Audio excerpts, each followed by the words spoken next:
Oh, okay, I guess we're rolling. Well, welcome back, everybody. This is the Tag Dropout channel. I'm Eric, and I see that I'm moving my lap. My laptop is moving with me. I'll try to minimize that for you. Today is a very interesting day. Let's see. It's Friday, and Friday is payday. And one of the things that Holy Spirit has been showing me is that I need to start seriously looking into growing wealth with biblical principles. And in the last episode, I mentioned Myron Golden, and he is amazing. I wish I knew how to, put things here and put things there. But I don't know how to do that yet. But if you can imagine that, imagine Myron Golden's name being there. And it's going to be better if I just put that up there. And Myron is amazing. But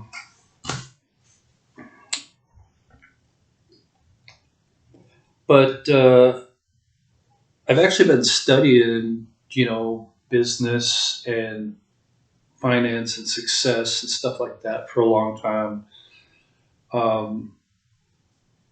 Let's see, how old am I now? Well, I'm almost 50. Let's put it that way. I'm almost 50 now. But when I was 19, I believe, I had my first sales job where I actually was exposed to motivational sales techniques and trainings and teachings and stuff. And that's I was working for selling Kirby vacuums. I sold a lot of them, but nobody bought any. And so that didn't last very long. But one of the things that did last from that was I discovered Brian Tracy. And Brian Tracy is amazing. I don't know if he's a Christian, but his teachings are spot on. And there was a cassette tape, because DVDs and CDs were around at the time, but cassettes were still quite popular. And there was a two cassette tape set called something about an elephant. Why the elephant can't hear, or something like that. And in that cassette series, I learned this phrase: if it is to be, it is up to me. And that stuck with me for a long time. And from what I learned from that, I was able to go get a job at Radio Shack out of college. And the sales stuff I learned just out of high school in that short time in that vacuum cleaner sales job and those trainings, I was able to use in my sales representative job at Radio Shack. And being somebody who graduated with a degree in electronics, mind you, electronics technology, so it basically means I understand the terms and a lot of the concepts, but I'm not the guy that builds stuff yet. That was like 30 years ago, so a whole nother lifetime, basically. But yeah, and for the record, sidebar, for the record, why did I not make my fortune in electronics? I was studying electronics because my small town that had this college program did not have a software programming. I really wanted to do coding and programming and stuff like that. They didn't have a full-fledged program available, and electronics engineering technology was the only program at Hawkeye Community College in 1993 that had actual programming courses in it. There were 2 or 3. It was like there was an assembly programming course. It was very basic. And then there was a basic programming course where we programmed in MS Basic. Right? It was actually a version called Q Basic. And then there was, what was it? There was a C++ and Unix course, and the teaching I think could have been better. The books were kind of boring and didn't make sense. But over time, we've got better teaching books like the Head Start or Head First series by O'Reilly, with all the pictures in it, is one that really resonates with me. That really helped me learn a lot. All the walkthroughs and tutorials and stuff. Oh my goodness! Give me a second here because I forgot to start my alarm. We are 6 minutes in, so I'll go ahead. Let's see, 15 minutes, 6 would be 9. So go ahead and start on 9. Okay, there we go. Anyway, like I said, folks, raw and uncut. Oh, yeah, so I worked at Radio Shack. That was great for a while. I was on track to be a manager trainee, and then I just realized, hey, I could be making way more than $30,000 a year. And that's what I would have made as a manager at Radio Shack. I mean, my dad is a as a maintenance man at the hog factory was making that much or more.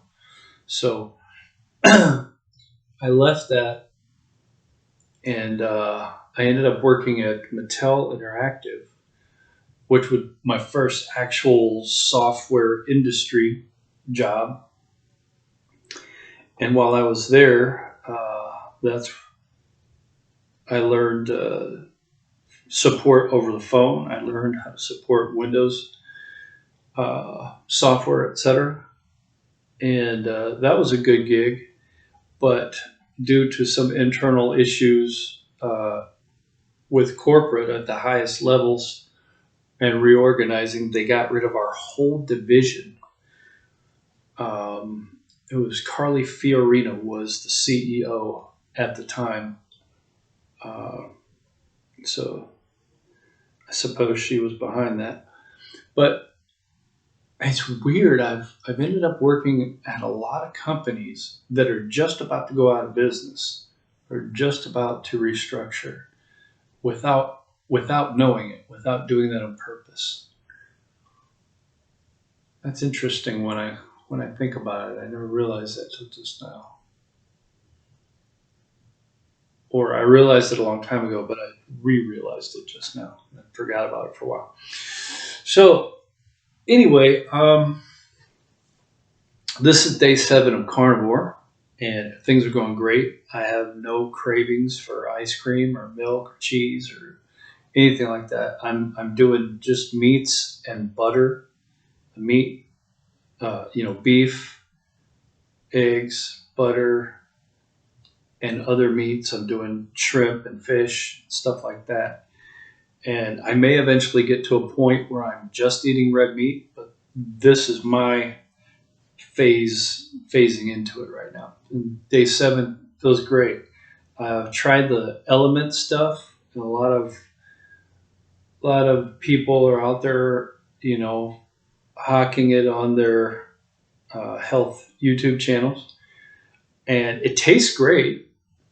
But if you look at it's 1,000 milligrams of sodium and only 200 milligrams of potassium. And if what Dr. Berg, who is a great teacher online, if what he says is true, Dr. Berg, you need 4,700 milligrams of potassium a day. And if you're not eating any vegetables or taking any potassium supplements, you're not going to be getting that. And it sounds like that being an electrolyte, that being missing from my diet on the regular could be a root cause of some of these chronic issues I've experienced for many years, including irritable bowel and chronic hemorrhoids and swollen rectal tissue, and not fun stuff to talk about, but and somewhat embarrassing also. But if you've had those experiences, you know what I mean. If you have had those kinds of experiences, feel free to comment below. because it's good to know that others have been on the same journey and what's worked for them and if they've found solutions. But so I'm hoping that Dr. Berg's electrolyte powder packets that I've ordered, should be here next week. I'm hoping that those, since they have 1,000 milligrams of sodium or of potassium, 1,000 milligrams of potassium, and very low sodium, like 40 milligrams. I'm hoping that those will show a significant improvement in speeding up my body's ability to heal itself. So I'm really looking forward to trying that as an experiment, but it feels like it's going to be a huge benefit for me. Anyway, so I'm continuing to do Margaret Monday, Wednesday, and Friday. If you don't know, Margaret is Margaret Richard. Margaret Richard, she was one of the first people in the sort of aerobics craze of the early 80s. And if you weren't alive in the early 80s, I'll tell you, basically they would have scantily clad women in spandex one-piece aerobics exercise uniforms, and they'd all be in a room exercising together, and it was kind of like softcore porn. I don't think it was meant to be, but I think that's what some of it ended up being. And Margaret's was one that was actually the least dirty or whatever. I mean, because she had a good figure. Obviously, some people would find that enticing or whatever. Read between the lines.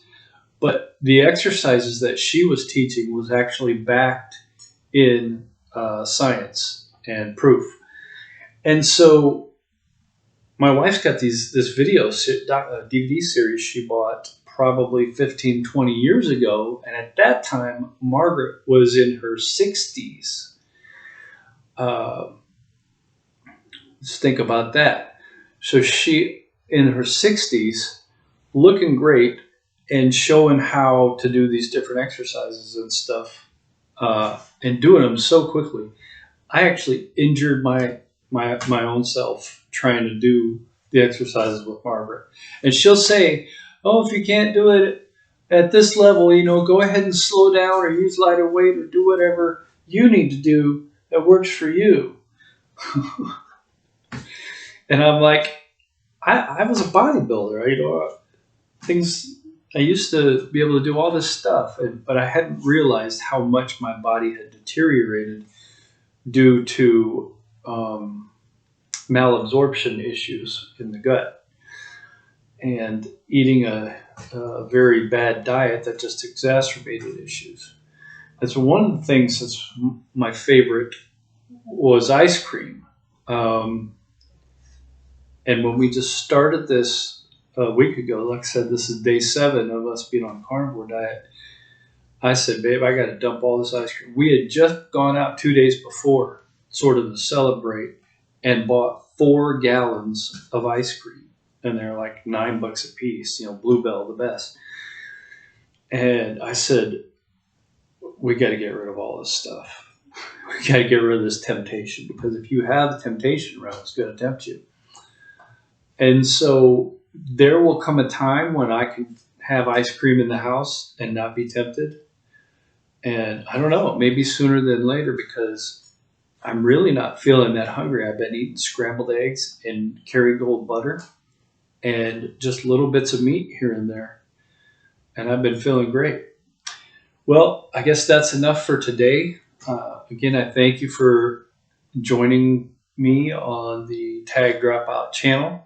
Eventually, I'll get to telling some stories and how, the book, there's a book that I'm writing. There's actually several books that I'm writing. I don't think I've officially published anything, but I'm talking to some publishers, and I'm going to self-publish some stuff on Amazon. So I will be updating and letting you guys know about that. But yeah, this is Eric. Thank you for joining me today. God bless you and have a great day. Oh, also, of course, make sure to like and subscribe. And let's see, this is on Rumble, so I don't know if Rumble has the bell thing, but if there's a bell, get that so you get my latest videos. And one of the things that I really was hearing today, I was listening to a YouTuber who's a millionaire and teaches all kinds of stuff. I know that sounds like, oh, it's a scam. But when I'm listening to his teachings, they really make sense. They really resonate with me. And Sean Dollwet, Dollwet, he was saying that you don't necessarily have to be smart or talented or artistic to make money publishing books on Amazon. Really, you just need to be consistent, develop consistent habits. And that takes me back to what I learned from Brian Tracy, was being consistent and taking consistent habits. And Arnold Schwarzenegger, in his book, he taught that also. But yep, I'll go ahead and sign off. And you guys have a great week, and I'll see you next week. God bless.